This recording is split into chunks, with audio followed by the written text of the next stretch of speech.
Installing windows in your garage is a great investment, but it can be a significant percentage of what it costs to build your garage or even your house. In today's episode, we're going to talk about how to install windows properly, and then stick around to the end of the episode so I can give you 2 tips on how to reduce that initial investment as well as reduce costs for the long haul of operating and owning your garage.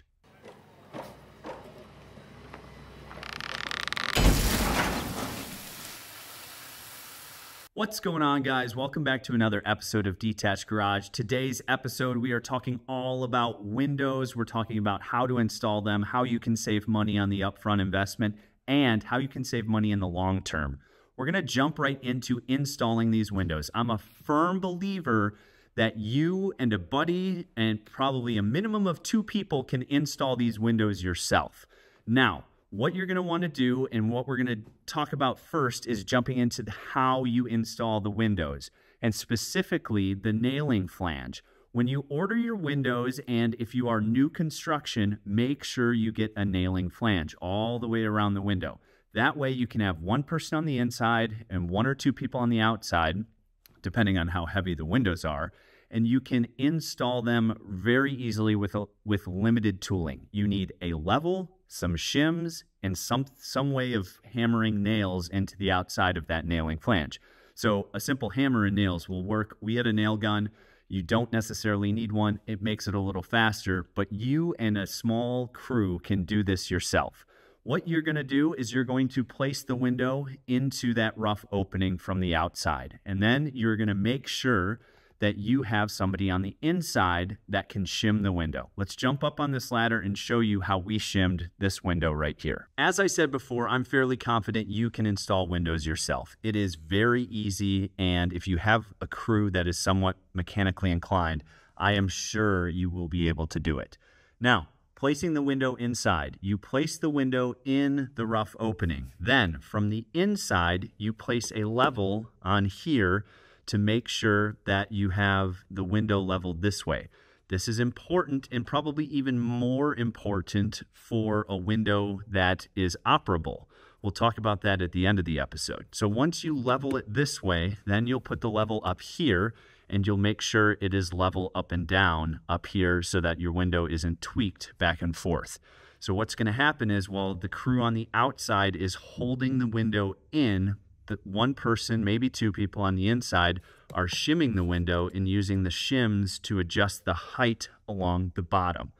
Once it's adjusted along the bottom, you put a nail either up in the top corner or the bottom corner. I would recommend the top corner.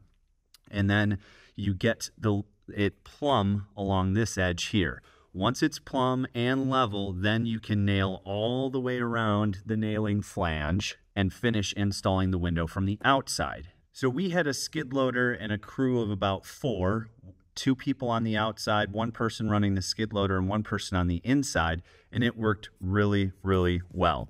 Once you get the window shimmed, you can break those shims off. We left those in there just to show you the shimming, but let's jump outside and I'll show you the nailing flange and how we worked around the window, and then how to finish prep the outside of the window before you jump back inside. All right, guys, so depending on whether you're replacing your windows or your new construction, we need to talk about the nailing fin.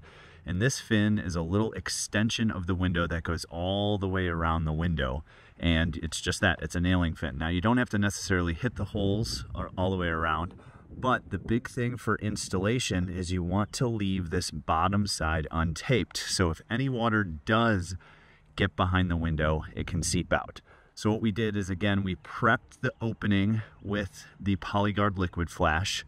We put the window in, we leveled it this way, we leveled it, this way, and then you nail around. Now, on the outside here, what you do is you start by putting strips down the side here of whether it's tape, flashing, we use the zip system tape, and then you put one across the top to shingle it. So that way, any water getting on top will run down the side and it won't go back behind the window.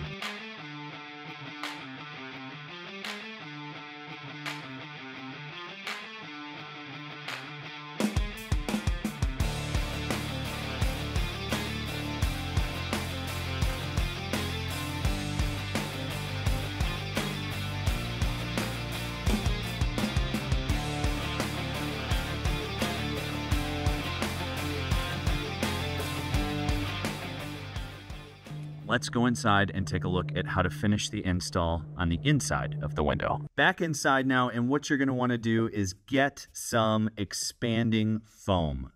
Great stuff, window and door. It's specially formulated to both expand and contract over time and not crack. So what you're going to want to do is actually at the top of the window, you're going to want to start first, and you're going to want to spray foam the rough opening around the top. What this is going to do is it's going to push the window down a little bit as that foam is expanding, and you want to make sure you do the top first if possible, if there's enough room, so that you don't essentially float the window if you start on the bottom off of the shims that you have. Now, you've nailed all the way around the window on the outside, so that should not happen, but start at the top if you are able. Then you'll want to do the sides. You'll want to kind of go one side to the other, and then you will get the final window installation complete after you spray foam or caulk all the way around the window. So now that all your windows are installed, let's talk how to save money before you even buy any of your windows. The biggest thing that you can do to save money on your initial investment windows is figure out which windows are going to be operable and which are not. Now, what does that mean? Which ones essentially are going to open and which windows are not. So in our garage, we have 3 out of the 6 windows that open. This is the only window that is operable on this lower garage area. In the garage loft area, we've got one on each peak up here. Both of those are operable, so we can get airflow going through the garage and out one side versus the other. But here, what we decided was, hey, these windows are great for light. They're south facing, but we're pretty much never going to open these. What we're going to want to do is get a breeze coming through the garage. So we will make only this one operable, and then we'll open the garage door. So either wind can come through here this way and go out, or vice versa. So these really aren't going to have much effect on airflow, and it basically saved us about $150 per window to not have these 3 windows operable. It's about $150 to $200 extra to make it operable depending on what type of window you have. So that's a huge cost savings depending on how many windows you're putting in your garage. So tip number 1, pick which windows are going to be operable and save money on the front end. Tip number 2, let's go to the outside of the garage to talk about that one. So let's talk passive solar. And what that means is really in the northern hemisphere, putting windows on the south side of your house. And you can see the sun just came out, and you can see the shade line from where the sun is. And in the summertime and spring, the windows are placed up higher as close to the overhang as possible so that sunshine does not directly shine in. But in the winter, when the sun is lower in the sky, the sun will actually shine in these windows. So in the summer, you get a cooler benefit by the sun not directly shining in. And in the winter, you get a heating benefit of the sun shining in directly since it's lower in the sky.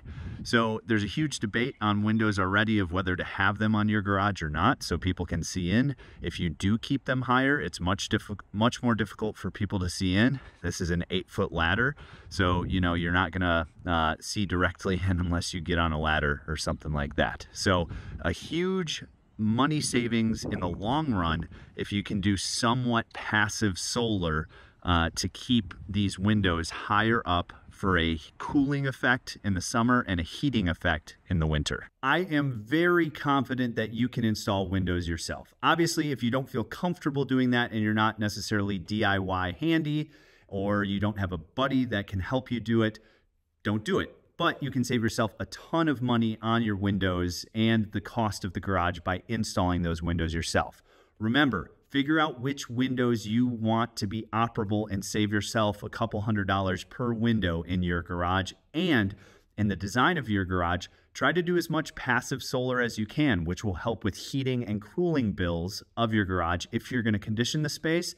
And if you're not going to condition the space, it'll just be overall nicer to be inside, even though you are not conditioning it.